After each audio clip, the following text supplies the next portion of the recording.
अस्सलाम वालेकुम नाज़रीन, आप देख रहे हैं INN चैनल। मैं हूं शेख अहमद अली। आज की खास बात में हम देखेंगे कई अहम कौमी और बैनुल अक़वामी खबरें। भारत की स्टार बॉक्सर निखित ज़रीन ने दिल्ली में चल रही वर्ल्ड बॉक्सिंग चैंपियनशिप में लगातार दूसरा गोल्ड मेडल जीत लिया। वो ऐसा करने वाली दूसरी हिंदुस्तानी मुक्केबाज बनी है। उनसे पहले मैरी कॉम ये कारनामा कर चुकी हैं। ये इस चैंपियनशिप में इंडिया का तीसरा गोल्ड मेडल है। निखित से पहले स्वीटी और नीतू ने भी गोल्ड जीते हैं। 50 किलो केजी वेट कैटेगरी में बतौर डिफेंडिंग चैंपियन उतरी 26 साल के निखित ने वियतनाम की 2 बार की एशियन चैंपियन गुएन थी ताम को 5-0 से हराया।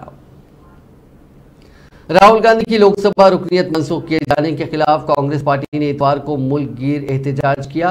इसी जिमन में कांग्रेस दिल्ली के राजघाट के अलावा तमाम जिले हेडक्वार्टर्स में एक दिन का सत्याग्रह किया। राजघाट पर कांग्रेस के धरने में पार्टी सदर मल्लिकार्जुन खड़गे, जनरल सेक्रेटरी प्रियंका गांधी समेत मुतअद्दिद कायदीन और कारकुनों ने शिरकत की। राजघाट पर कांग्रेस के धरने से खिताब करते हुए पार्टी के सदर मल्लिकार्जुन खड़गे ने बीजेपी हुकूमत और वजीर आजम नरेंद्र मोदी को हदफ तनकीद बनाते हुए कहा कि अगर उन्हें कुचलने की कोशिश की गई तो उसका मुंह तोड़ जवाब दिया जाएगा। खड़गे ने सवाल किया कि राहुल गांधी ने तो इंतखाबी जलसे से उन भगोड़ों के खिलाफ आवाज उठाई थी जो मुल्क का पैसा लेकर भाग गए, तो फिर इससे मोदी जी को दर्द क्यों हुआ।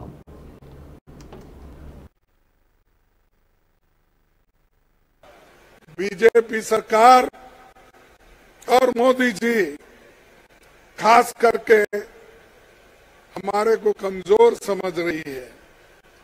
अगर कोई व्यक्ति अहंकार से हमारे को कुचलने की कोशिश करता है तो उसका मुंह तोड़ जवाब देने का भी हमारे पास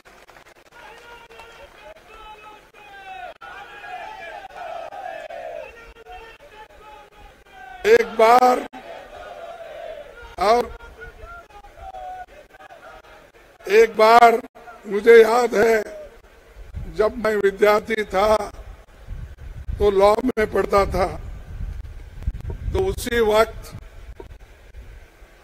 ये पाकिस्तान का युद्ध हो रहा था। तब लाल बहादुर शास्त्री जी ने एक बात कही थी, हमें कमजोर मत समझो, हमारे पास वो शक्ति है, ईंट का जवाब पत्थर से देंगे।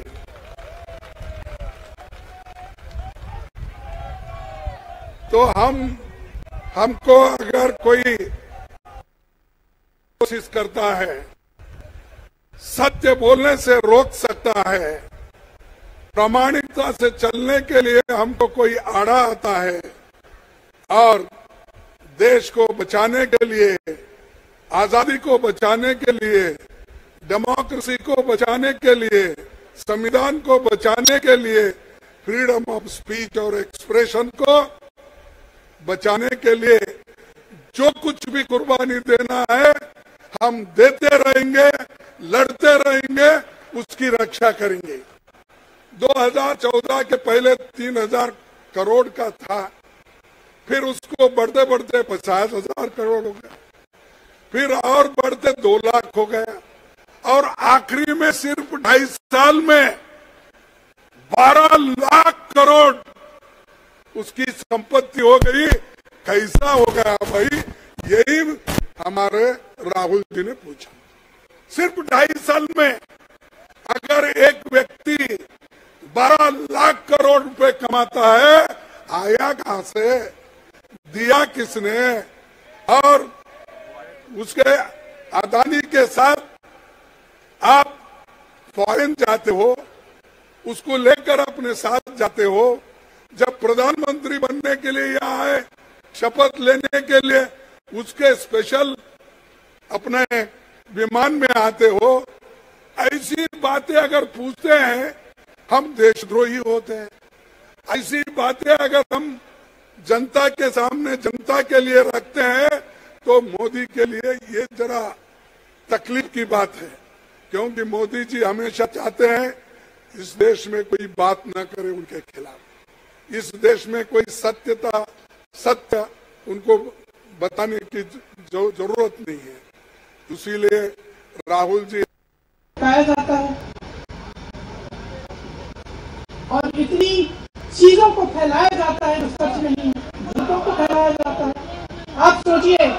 राहुल गांधी दुनिया के सबसे बड़े जो शिक्षा के संस्थान है वहां से पढ़ के आए हैं। हार्वर्ड और कैम्ब्रिज की उनकी डिग्री है। कैम्ब्रिज से उन्होंने इकोनॉमिक्स में मास्टर्स डिग्री, एमफिल डिग्री उनको मिली। आप उसको पप्पू बनाते हैं। पूरे देश भर में आपकी सहायता के साथ मेरे मीडिया के दोस्तों, डिग्री आपने देखी नहीं, सच्चाई आपने देखा नहीं, उनको पप्पू बना दिया। फिर पता चला कि ये पप्पू तो यात्रा में निकल आया और पता चला कि ये तो पप्पू है ही। इसके साथ तो लाखों लोग चल रहे हैं। ये ईमानदार भी है, ये सब बातों को समझता भी है, ये जनता के बीच जा रहा है, जनता की समस्याओं को सुन रहा है, तो जनता इससे चली जा रही है। घबरा गए कि राहुल गांधी ने संसद में वो सवाल उठाए जिनका उनके पास जवाब नहीं है।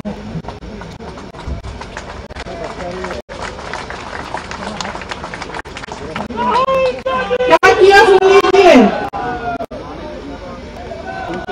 एक तरफ से हंसी आती है कि एक आदमी को रोकने के लिए इतना सारा करना पड़ा। जिस आदमी ने राहुल जी के खिलाफ सूरत में कंप्लेंट लगाई, आपको मालूम है कि पिछले साल उसने खुद कचहरी में जाके बोला इस पे आप स्टे लगा दीजिए। 1 साल के लिए अपने ही केस पे स्टे लगवाया, फिर वापस कब गए केस करवाने के लिए।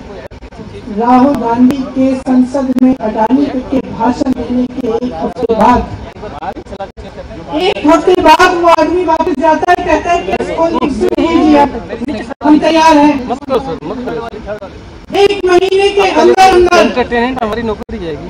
जज कह देते हैं कि राहुल गांधी को 2 साल की सजा मिलेगी। आपने देखा है देश में कितने केस हैं कि जेल में 10 साल के लिए पड़े रहते हैं, उनकी सुनवाई नहीं होती। ये तो सुनवाई भी फट से हो गई, जजमेंट भी फट से हो गई, सजा भी फट से हो गई। और आपने कह दिया अगले दिन कि 8 सालों के लिए ये चुनाव नहीं लड़ सकते, संसद से बाहर कर देंगे इनको। वाह वाह वाह वाह वाह, बहुत धैर्य है आप में, अरे कायर है। ये नरेंद्र मोदी जी प्रयोग किया था गुजरात के अंदर, जब राहुल जी गांधी जी कैंपेन कर रहे थे 17 के अंदर चुनाव में, तब एक प्रयोग किया था, मुझे नीच कह दिया।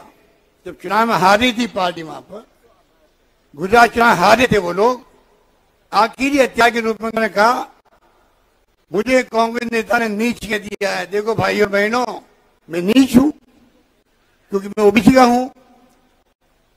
ये तो शक्ति सिंह ज्यादा बताएंगे आपको किस रूप में उन्होंने गेम पलटने के लिए क्या क्या बातें बोली। वो भ्रम जेपी नड्डा जी को हुआ है, उनके नेताओं को। इसलिए जानबूझ करके परसों उन्होंने तय किया है आने वाले 6 अप्रैल से हम लोग अभियान चलाएंगे ओबीसी के बीच में। राहुल गांधी ने ओबीसी के नेता की बेइज्जती कर दी है।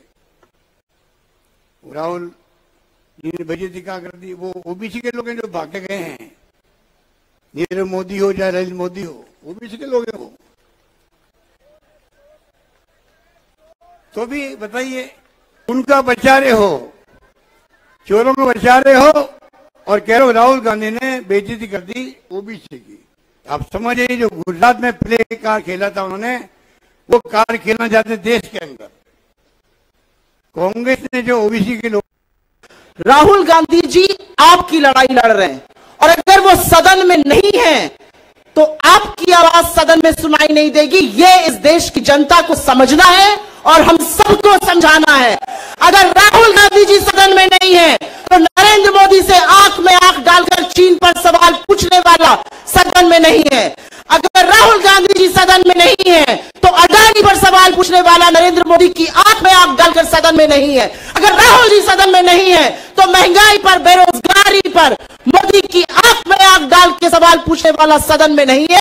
ये इस देश को समझना पड़ेगा और कांग्रेस की ये जिम्मेदारी जिम्मेदारी है कि हम हर उस व्यक्ति को समझाएं कि ये लड़ाई राहुल गांधी की नहीं है, ये लड़ाई कांग्रेस पार्टी की नहीं है। हम गांधी जी की समाधि पर बैठे हैं। मैं राहुल गांधी जी को अपना नेता मानती हूं, अपनी प्रेरणा मानती हूं, और मैं कहती हूं कि वो एक शख्स है जिसके अंदर गांधी की आत्मा है और शेर का कलेजा है। और उस शेर से ये सरकार डर गई, ये हुकूमत डर गई, नरेंद्र मोदी डर गए। और प्रियंका जी ने बिल्कुल ठीक कहा, इस देश का प्रधानमंत्री कायर है। अगर वो कायर नहीं होता तो राहुल गांधी जी आज सांसद होते। मुझे ये कहने में बिल्कुल आपत्ति नहीं है। मैं 2 लाइन दिनकर की बोलूंगी क्योंकि वो बोलनी जरूरी है। सच है, विपत्ति जब आती है कायर को ही दहलाती है। सूरमा नहीं विचलित होते, क्षण एक नहीं धीरज होते, विघ्नों को गले राहुल गांधी ने इतवार के रोज ट्विटर पर अपना बायो बदल दिया। उन्होंने अब खुद को डिस्क्वालिफाइड एमपी लिखा है। लोकसभा सेक्रेटेरिएट ने 24 मार्च को राहुल गांधी को डिस्क्वालीफाई कर दिया था। राहुल केरल के वायनाड से एमपी थे। ये एक्शन एक मानहानि केस में राहुल को 2 साल की सजा सुनाए जाने के बाद लिया गया था। राहुल ने 2019 में कर्नाटका की एक मीटिंग में मोदी सरनेम को लेकर बयान दिया था। वज़ीर-ए-आज़म नरेंद्र मोदी ने लोगों से आज़ादिया के लिए आगे आने की अपील करते हुए कहा कि इसके लिए कानून में भी इस्लाहात की जा रही हैं। ऑल इंडिया रेडियो पर मन की बात के 99वें एडिशन में मोदी ने कहा कि जदीद तिब्बी साइंस के इस दौर में ऑर्गन्स का डोनेशन किसी को जिंदगी देने का एक बड़ा जरिया बन गया है। कहा जाता है कि जब कोई शख्स मरने के बाद भी अपना जिस्म अतिया करता है तो 8 से 9 लोगों को नई जिंदगी मिलने का इम्कान होता है। ये अमर बाइस इत्मीनान है कि आज मुल्क में आज़ाद के अतिये के बारे में बेदारी भी बढ़ रही है। साल 2013 में हमारे मुल्क में ऑर्गन डोनेशन करने वालों की तादाद 5000 से भी कम थी, लेकिन 2022 में ये तादाद बढ़कर 15000 से ज़ायद हो गई है। साथियों, आधुनिक मेडिकल साइंस के इस दौर में ऑर्गन डोनेशन किसी को जीवन देने का एक बहुत बड़ा माध्यम बन चुका है। कहते हैं जब एक व्यक्ति मृत्यु के बाद अपना शरीर दान करता है तो उससे 8 से 9 लोगों को एक नया जीवन मिलने की संभावना बनती है। संतोष की बात है कि आज देश में ऑर्गन डोनेशन के प्रति जागरूकता भी बढ़ रही है। साल 2013 में हमारे देश में ऑर्गन डोनेशन के 5000 से भी कम केसेस थे, लेकिन 2022 में ये संख्या बढ़कर 15000 से ज्यादा हो गई है।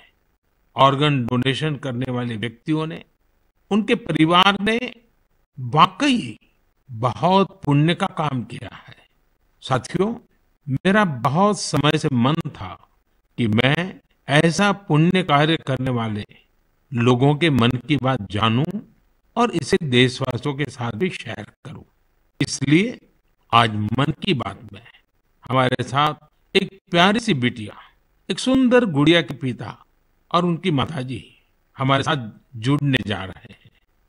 पिताजी का नाम है सुखबीर सिंह संधू जी और माताजी का नाम है सुप्रीत कौर जी। ये परिवार पंजाब के अमृतसर में रहते हैं। बहुत मन्नतों के बाद उन्हें एक बहुत सुंदर गुड़िया, बिटिया हुई थी। घर के लोगों ने बहुत प्यार से उसका नाम रखा था अबाबत कौर। अबाबत का अर्थ दूसरे की सेवा से जुड़ा है, दूसरों का कष्ट दूर करने से जुड़ा है। अबाबत जब सिर्फ 39 दिन की थी तभी वो ये दुनिया छोड़कर चली गई, लेकिन सुखबीर सिंह संधू जी और उनकी पत्नी सुप्रीत कौर जी ने, उनके परिवार ने बहुत ही प्रेरणादायी फैसला लिया। ये फैसला था 39 दिन की उम्र वाली बेटी के अंगदान का, ऑर्गन डोनेशन का। हमारे साथ इस समय फोन लाइन पर सुखबीर सिंह और उनकी श्रीमती जी मौजूद है। आइए उनसे बात करते हैं। सुखबीर जी नमस्ते। नमस्ते माननीय प्रधानमंत्री जी, सत श्री अकाल। सत श्री अकाल जी, सत श्री अकाल जी। सुखबीर जी, मैं आज मन की बात के संबंध में सोच रहा था तो मुझे लगा कि अबाबत की बात इतनी प्रेरक है वो आप ही के मुंह से सुनूं, क्योंकि घर में बेटी का। मरकजी वजीर दाखिला अमित शाह आज एक दिन के कर्नाटका दौरे पर हैं। उन्होंने बीदर में 103 फीट ऊंचे तिरंगा फहराया। इस मौके पर उन्होंने कहा कि इस गारोटा गांव में एक निजाम ने सैकड़ों लोगों को इसलिए मार डाला था क्योंकि उन्होंने 2.5 फीट ऊंचा तिरंगा फहरा दिया था। आज मैं बहुत गर्व से कह सकता हूं कि उसी जमीन पर हमने 103 फीट ऊंचा तिरंगा फहराया जो किसी से छुपेगा नहीं। अमित शाह ने गरोटा शहीद मेमोरियल का इफ्तिताह अंजाम दिया। उन्होंने कहा कि इसी जमीन पर उन अमर शहीदों के नाम एक मेमोरियल बनाया गया। यहाँ बना सरदार पटेल का 20 फीट ऊंचा स्टैचू इस बात का गवाह होगा कि हैदराबाद के निजाम को हटाने में हमारे पहले वजीर दाखिला ने कितना अहम रोल निभाया था। मोदी जी ने हर गरीब को घर के अंदर गैस, घर में ही शौचालय, घर में बिजली, हर गरीब व्यक्ति को 5 किलो अनाज फ्री ऑफ कॉस्ट और इसके साथ साथ हर गरीब को 5 लाख तक का पूरा इलाज मुफ्त कर देश के 60 करोड़ गरीबों का कल्याण करने का काम देश के नेता हमारे प्रधानमंत्री नरेंद्र मोदी जी ने किया है। मोदी जी ने देश को सुरक्षित किया है। मुझे बताओ बिदर वालों, अयोध्या में राम मंदिर बनना चाहिए या नहीं बनना चाहिए? जोर से बोलो, बनना चाहिए या नहीं बनना चाहिए? एक कांग्रेस पार्टी इतने सालों से राम मंदिर को लटका रही थी, अटका रही थी, भटका रही थी। मोदी जी ने एक दिन सुबह सुप्रीम कोर्ट का फैसला लाया और उसी दिन एक भूमि पूजन कर भव्य राम मंदिर की नींव डालने का काम किया है। मुझे बताओ भाइयों बहनों, ये कश्मीर जो है हमारा है या नहीं है? अरे बिदर वालों, जोर से बोलो, है या नहीं है? धारा 370 हटनी चाहिए थी या नहीं हटनी चाहिए थी? ये कांग्रेस पार्टी वोट बैंक की राजनीति के कारण धारा 370 नहीं हटाती थी। मोदी जी ने 5 अगस्त 2019 को धारा 370 को समाप्त कर कश्मीर को हमेशा के लिए भारत का हिस्सा बनाने का काम नरेंद्र मोदी। और मित्रों, आज हमारा कश्मीर खुशहाल है, कोई आतंकवाद नहीं है, विकास के रास्ते पर चल पड़ा। बीजेपी के कौमी सदर जेपी नड्डा ने कांग्रेस कायदीन को अहंकार में यानी कि एरोगेंट बताया। उन्होंने कहा कि उनके कायदीन पिछले जाति के लोगों को गाली देते हैं और फिर माफ़ी भी नहीं मांगते हैं। उनके लिए तकब्बुर बड़ा हो गया है और समझदारी छोटी। उन्होंने कांग्रेस का मतलब करप्शन, कमीशन, डिवीजन, भाई भतीजावाद और परिवारवाद बताया। आज जेपी नड्डा भोपाल में कई मीटिंग से खिताब कर रहे थे। कांग्रेस का मतलब है कमीशन, कांग्रेस का मतलब है डिवीजन, कांग्रेस का मतलब है भाई भतीजावाद, कांग्रेस का मतलब है परिवारवाद और भारतीय जनता पार्टी का मतलब है मिशन।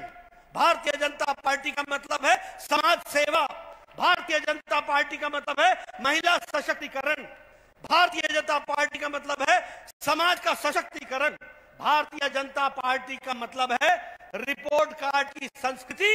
जो कहा था वो किया है, जो कहेंगे वो करके देंगे, ये भारतीय जनता पार्टी। इस संस्कृति को हम लेकर के चलते हैं। यहां कोई भी नेता आकर के खड़ा होता है तो वो एक से एक योजनाओं के बारे में चर्चा करता है, लेकिन अगर आप कांग्रेस के नेता की कभी आप भाषण सुनिए, भाई को भाई से कैसे लड़ाया जाए, जाति को जाति से कैसे लड़ाया जाए, धर्म को धर्म से कैसे लड़ाया जाए, गांव को गांव से कैसे लड़ाया जाए, इलाके को इलाके से कैसे लड़ाया जाए, वोट को डिवाइड करके वोट बैंक की राजनीति कैसे की जाए, ये कांग्रेस की संस्कृति। इंडियन स्पेस रिसर्च ऑर्गेनाइजेशन ने आज तारीख रकम करते हुए हिंदुस्तान के सबसे बड़े रॉकेट को खला में रवाना कर दिया। LCM-3 नाम के इस रॉकेट के साथ 36 सैटेलाइट भी खला में भेजे गए। इसरो का रॉकेट बरतानवी कंपनी के 36 सैटेलाइट के साथ सुबह 9 बजे श्रीहरिकोटा से रवाना हुआ। सरकारी मालूमात के मुताबिक लॉन्च होने वाले रॉकेट LVM-3 43.5 मीटर लंबा है और इसका कुल वजन 5,805 टन है। इस मिशन को LVM-3 M31 वेब इंडिया का नाम दिया गया। इसरो ने ट्वीट करके इस मिशन के आगाज की इत्तला दी थी। LVM-3 इसरो की सबसे बड़ी भारी लॉन्च व्हीकल है, जिसने अब तक 5 कामयाब परवाजें मुकम्मल की हैं, जिनमें चंद्रयान 2 मिशन भी शामिल है। ख्याल रहे कि बरतानिया की OneWeb कंपनी ने 72 सैटेलाइट्स को लॉन्च करने के लिए इसरो की तिजारती शाख न्यू स्पेस इंडिया लिमिटेड के साथ माहिदा किया था। माहिदे के तहत इसरो 23 अक्टूबर 2022 को 23 सैटेलाइट लॉन्च कर चुका था और आज बाकी 23 सैटेलाइट्स को जमीन के मदार में भेजा गया। केरल में इतवार के रोज कोचीन इंटरनेशनल एयरपोर्ट के पास इंडियन कोस्ट गार्ड के एडवांस लाइट हेलीकॉप्टर यानी ALH ध्रुव मार्क 3 हेलीकॉप्टर की टेस्ट उड़ान की इमरजेंसी लैंडिंग करवाई गई। जिस वक्त हेलीकॉप्टर की लैंडिंग कराई गई उस वक्त वो 25 फीट की ऊंचाई पर उड़ रहा था। ये वाकया दोपहर 12:30 बजे का है। इस वाकये से बड़ा हादसा होते होते बच गया, हालांकि एक ट्रेनी का हाथ फ्रैक्चर हुआ है। बता दें कि ALH को हिंदुस्तान एरोनॉटिक्स लिमिटेड ने बनाया है। इसका इस्तेमाल कोस्ट गार्ड के अलावा नेवी और एयरफोर्स की जानिब से भी किया जाता है। मरकजी शहरी हवाबाजी के वजीर ज्योतिरादित्य सिंधिया ने इतवार को कहा कि शहरी हवाबाजी के मैदान में गुज़िश्ता 65 सालों में जो कुछ हासिल नहीं किया गया था वो गुज़िश्ता 9 सालों में 148 हवाई अड्डे, वाटर ड्रोम और हेलीपोर्ट बनाकर मुकम्मल कर लिया गया। अगले 3 से 4 सालों में 200 हवाई अड्डे बनाने का हदफ मुकर्रर किया गया है। सिंधिया ने आज पहले दिल्ली धर्मशाला दिल्ली इंडिगो प्रवास का इफ्तिताह किया। सिंधिया ने आज इस मौके पर बात करते हुए दावा किया कि मुल्क में सिविल एविएशन को लेकर काफ़ी तेज रफ्तार से काम किया जा रहा है। समाजवादी पार्टी के सरबराह अखिलेश यादव ने इतवार को कहा कि कौमी पार्टियों को अपनी रियासतों में भारतीय जनता पार्टी से लड़ने वाली इलाकाई जमातों की हिमायत करनी चाहिए। कांग्रेस कायद राहुल गांधी की लोकसभा से नाअहली पर एक सवाल का जवाब देते हुए साबिक यूपी चीफ मिनिस्टर ने कहा कि वो सत्याग्रह मुनक्किद करने पर पार्टी को मुबारकबाद देना चाहते हैं। ये पूछे जाने पर कि क्या उनकी पार्टी कांग्रेस की तहरीक की हिमायत करेगी, अखिलेश यादव ने कहा कि सवाल ये नहीं है कि क्या समाजवादी पार्टी राहुल गांधी के तई हमदर्दी रखती है, बल्कि यह है कि क्या मुल्क की जमहूरियत और आइन जिंदा रहेगा या नहीं।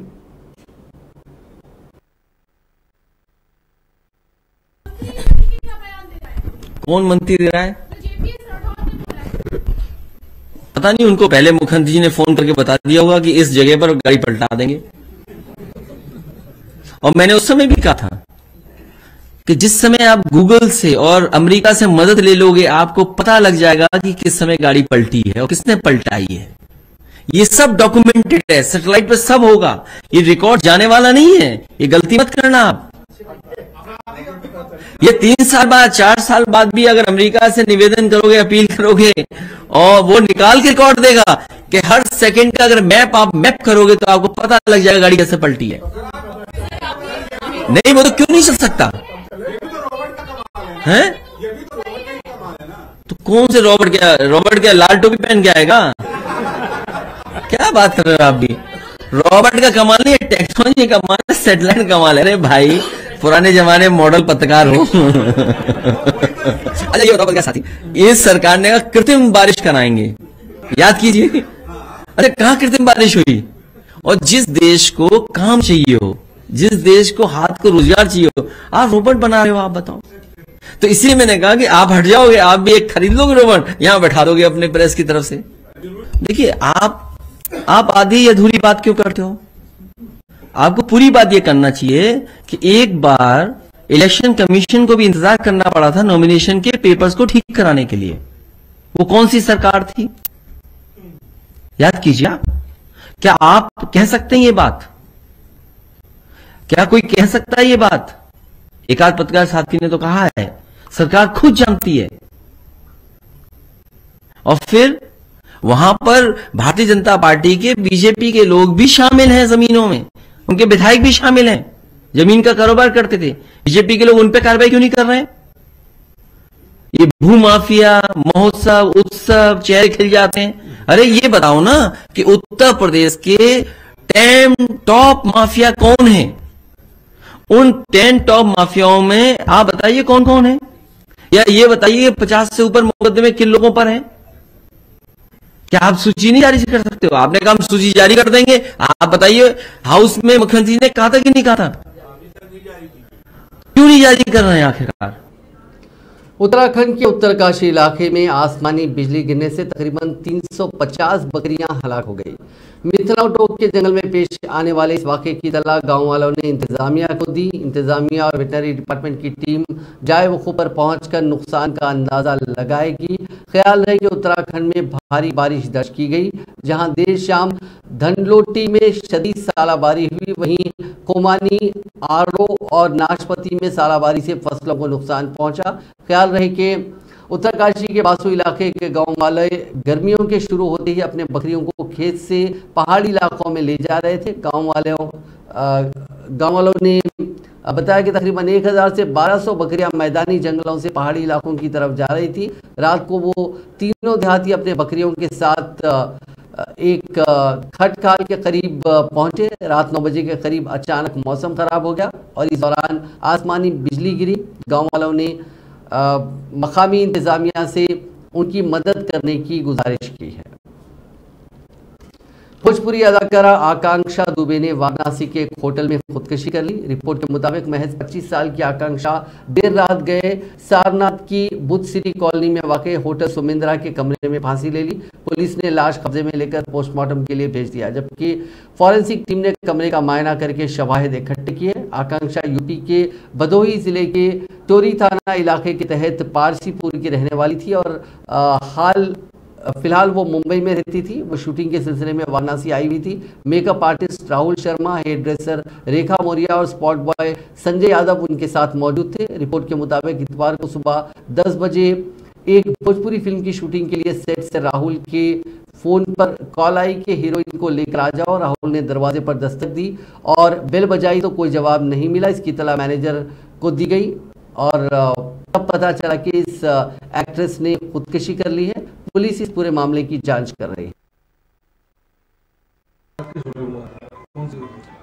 ये होटल सोमेंद्र है, थाना सारनाथ अंतर्गत। यहाँ पे हमें सूचना मिली कि एक महिला ने यहाँ पे रूम नंबर 105 में फांसी लगा ली है। फांसी लगाकर आत्महत्या की सूचना मिली। इस पर फील्ड यूनिट को बुलाया गया और सभी लोग यहाँ पहुँचे तो सभी साक्ष्य संकलित किए गए। यहाँ से प्रथम दृष्टया मामला जो है आत्महत्या का ही प्रतीत होता है। इसमें आकांक्षा दुबे यहाँ पे रुकी हुई थी, जो भोजपुरी फिल्मों में काम करती हैं और मूल रूप से चौरी भदोही की रहने वाली हैं और काफ़ी समय से महाराष्ट्र में इनका परिवार रहता है। तो सभी परिजनों को सूचना दी गई है, वो आ रहे हैं और अग्रिम विधिक कार्रवाई इसमें की जा रही है। कोई सुसाइड नोट वगैरह मिला है? कोई सुसाइड नोट बरामद अभी नहीं हुआ है इसमें। यहाँ पर कितने दिन से रुकी थी? ये 22। नेपाल सिविल एविएशन अथॉरिटी ने इतवार के रोज लापरवाही बरतने पर 2 एयर ट्रैफिक कंट्रोलर को ओहदे से हटा दिया। एक रिपोर्ट के मुताबिक ARR जुमे के रोज एयर इंडिया और नेपाल एयरलाइंस के एयरक्राफ्ट की फ्लाइट हवा में बहुत नजदीक आ गई थी। वार्निंग सिस्टम ने पायलट को इसका अलर्ट दिया, जिससे एक बड़ा हादसा होते होते टल गया। एक रिपोर्ट में कहा गया कि अगर जरी सी भी लापरवाही होती तो एक बड़ा हादसा होने का इम्कान था। अमेरिका की रियासत मिसिसिपी में जुमे की रात देर गए आने वाले तूफान और शदीद आंधी से कम 23 अफराद हलाक और दर्जनों जख्मी हो गए। रियासत की इमरजेंसी मैनेजमेंट एजेंसी ने कहा कि तूफान ने 160 स्क्वायर किलोमीटर से ज्यादा बड़े इलाके में नुकसान के निशाना छोड़े हैं। ये मालूमात एक न्यूज एजेंसी के जरिए दी गई है। मिसिसिपी के गवर्नर ने कहा कि तमाम अस्पतालों और इमदादी इदारों को मुतहरिक कर दिया गया है और तूफान से मुतासरा इलाकों में हंगामी हालात का ऐलान कर दिया गया है। नाज़रीन, आज की खास बात में बस इतना ही। आपसे कल मुलाकात होगी नई खबरों के साथ। आप देखते रहिए INN चैनल।